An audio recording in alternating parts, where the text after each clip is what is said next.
Now, when Ben Needham went missing during a family holiday in Greece, his family's lives changed forever.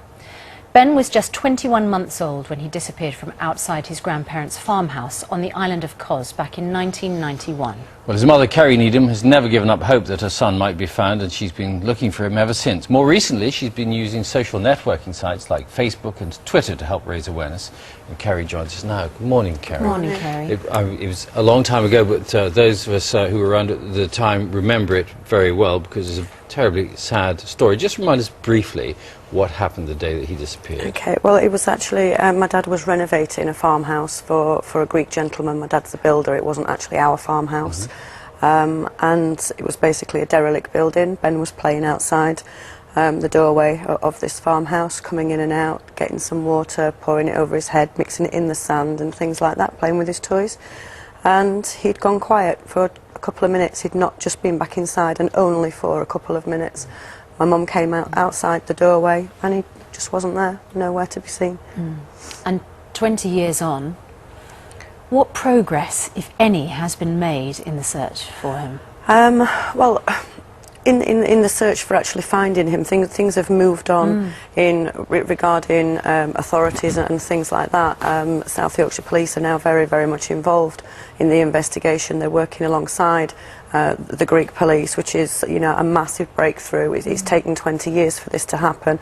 Greece will always be the priority investigation holders, but South Yorkshire Police now play a big part in that, which is absolutely massive. You know, that's bringing.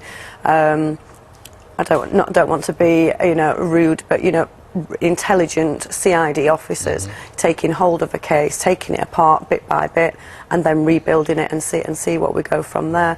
We now have got Ben's DNA. The Guthrie test was taken from Ben when he was born.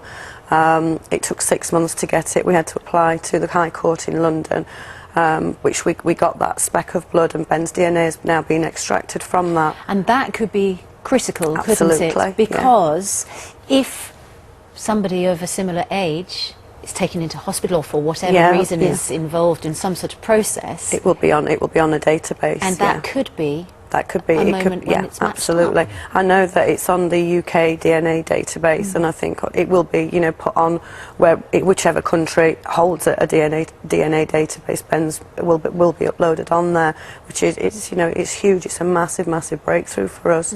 Was there any evidence at the time that he had been abducted? Were there any clues to go on at all? Nothing. It was like the ground had opened up and swallowed him, vanished into thin air. Nothing. How far away was the farmhouse from other buildings or people? It's a very remote village, of course, in the mountainside, really.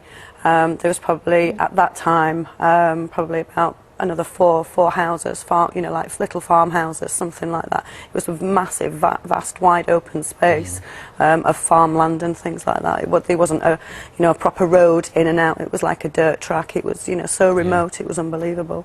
You've obviously gone over and over in your head what might have happened to Ben. In your heart of hearts, what do you think the most likely thing is? I believe that he was taken. I don't know the reason why he was taken from me, you know, personally. You know, that's something I can't answer. But I do believe that he was taken to be adopted illegally. Obviously, through our own investigations of looking for Ben and speaking to people in and out of Greece and throughout the world, you know, these organisations do exist in Greece, and they start off at, you know, the lowest of the low people and then work up higher. Whether you get any confirmation of that's a different story, but, you know, this is what we found out. Very difficult to work out, or there has been a sort of a guess and artist's impression of what he might look like today. And of course, if he had been abducted and adopted in the manner that you suggest, then he wouldn't know. Who he was. No, this is why we're trying to use the social networking sites, because, you know, young people from the age of 12, I'd say, you know, I've got access to the internet. So somebody around about Ben's age now at 22, you know, is going to be using the internet, and if we can keep getting that information out there, using his photographs, asking all the questions, you know, do you think you could be Ben? You know, have you got a birthmark? Have you not got any photographs of yourself? Is there a birthmark? He's got a birthmark just above his right knee, and he's also got one in the back of his neck. But the one in the back of his neck, we have been told that could fade away, but the one above his right knee would not. So, you know, all those questions to ask himself, and if he does have any of these and he can't answer any of these questions, then get in touch. Any parent would imagine that this is just an unbearable experience for you to deal with. How have you coped over the last 20 years? Just one day at a time. My family, we're just, you know, we're so together. We help each other. If one member of the family is not feeling too clever that particular day, the rest all rally round and we just help each other. And you have a daughter who can support you too? Yeah, Leanna, she's 18 now, so yeah, she's been a massive help to me. She's obviously given me a reason to get out of bed in the morning. You know, when she was smaller, she's needed my attention all these years while she's been growing up.